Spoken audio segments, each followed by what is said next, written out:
Okay, good evening. Base sa press con no ni SP Francis Escudero, so Senate President Francis Escudero, meron tanong doon kung what if ito hypothetical ano lang question.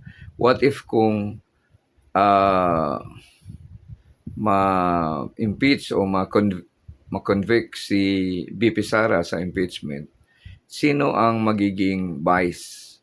Kasi siyempre kung ma-remove siya, sino maging vice? So, base sa interview sa press conference ni SP Escudero, um, depende sa presidente. So, ano pala yan? Ang presidente ay mag-appoint ng nominee kung sinong gusto niyang uupo bilang um, kapalit sa pwesto ng BP.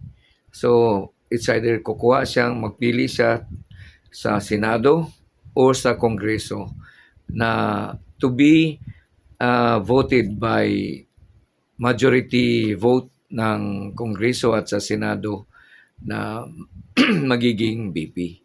Okay, so separate voting.